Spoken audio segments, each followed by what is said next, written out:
There has always been a conflict of interest between the fans and the athletes. If you're going into the cage to fight a monster, it's probably going to be a good strategy to push him up against the fence and just kind of lay on him, wear him out. But from a fan's perspective, that can be a bit boring, and it's typically much more exciting to see two people stand in the middle of the ring and duke it out. But as an athlete trying to create this exciting environment for fans, it does come with risk. In terms of leg locks, it can be a bit boring to see someone just sitting in one leg lock position and just kind of methodically working their way to a submission. Whereas it could be much more exciting to see two people engage in a leg lock battle going back and forth. I was not trying to be a dick, but I was like letting him get pretty deep so that I could counter. And as you just heard, it's becoming a viable strategy to let people attack your legs just so you can counter. But if you're like me, I really don't feel like getting into a leg lock battle with someone, especially the kind where we're both ripping on each other's leg at the same time. So we might reason to ourselves, okay, let's just avoid the leg game altogether. But the problem is leg locks come from everywhere nowadays. And if someone's trying to pass your guard and you don't want them to enter your legs, you may end up giving your back in the process. And even if you do everything right, you get to mount, they could just kip their way right into a leg attack. So I understand how this can feel a bit hopeless, but the goal of this video is to provide some ways to remain relatively safe from the leg lock game.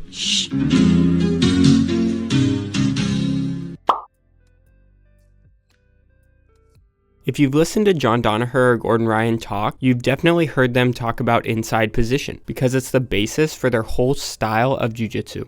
If you want to pin someone effectively, you have to own the inside space. And if you want to submit someone effectively, the same applies. And leg locks are no different. Most of the effective leg lock entries require both feet to be on the inside.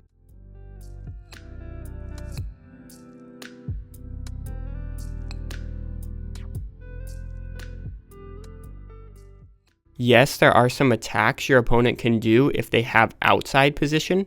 But in general, if you want to take care of your feet, keep them on the inside. Now there are a lot of different guards we can decide to play, and a very popular one nowadays is the knee shield. The issue is when we play this type of guard, our foot is in the outside position and exactly on our opponent's hip, which makes it very easy for them to sit back and attack our leg. So you'll see when Craig plays this type of guard, he'll initiate with his foot on the outside, but then he'll pummel it back to the inside.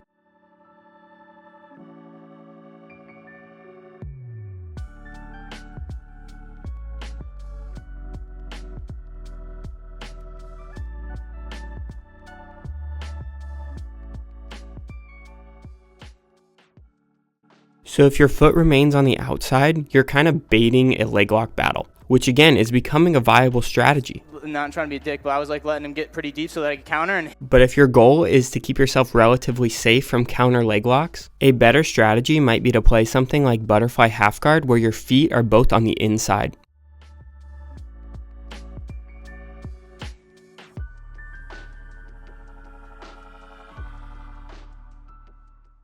But again, this isn't saying that you're completely safe, because people can do crazy inversions and enter into your legs, or they can backstep out of your butterfly hook, which brings it to the outside, therefore they can enter back into your legs.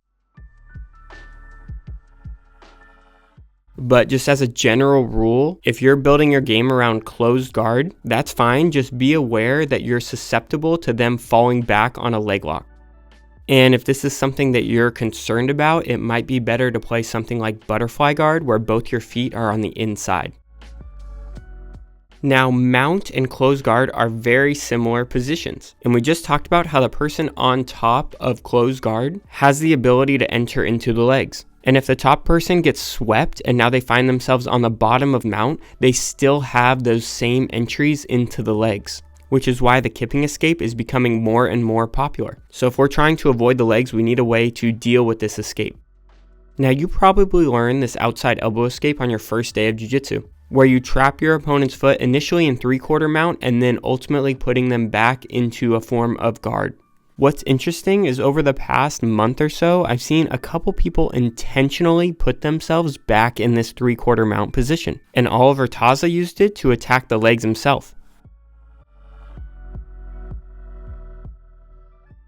Now, traditionally you see this back step set up from a half guard situation where we free our knee and then back step into our opponent's legs.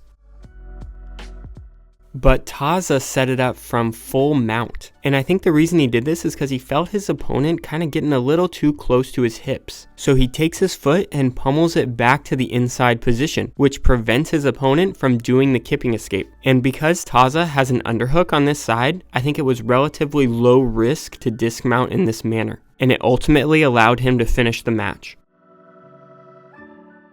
The second person we saw do this relatively recently was Mikey, and against a leg locker like Imanari, it makes sense to pummel your foot back to the inside to avoid that exchange. And Imanari did a great job at preventing Mikey from getting the underhook, but that came at the expense of exposing his back, and Mikey took advantage of it to finish the fight. So again, both of these guys set up their finishing sequences by offering their foot to their opponent.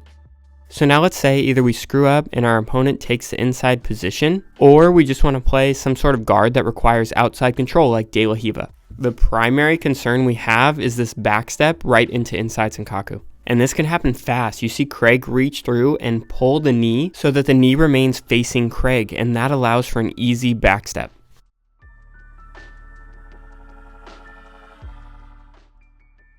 If we go back to our Taza dismounted from full mount, you can see the position we end up in. Our knee is pointing directly at Taza, which makes it very easy for him to backstep. So if we have this De La Hiva hook, it's really important that we keep our knee facing away from our opponent. And the more we can keep our knee facing away and pointed towards the ground, the harder it's going to be for our opponent to complete this backstep. A few tricks they can do is they can use their hand to hold your knee in position while they complete the backstep. Or as you hide your leg from the back step, that means your other knee is now pointing towards me and I can use this back step attempt to enter into your other leg. So just keep an eye out for that, and people are going to have tricks to enter into your legs. But as a general rule, you're going to be much safer if your feet are on the inside as opposed to the outside. And I think kind of the new wave of this is doing it from top position as opposed to bottom position.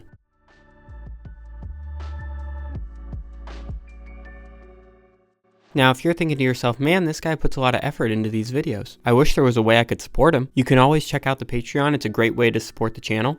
Or you can just hit the subscribe button and like the video, because there's still a large percentage of you that are not subscribed, and it really does help out the channel. I hope you guys enjoyed the video, and we'll see you in the next one.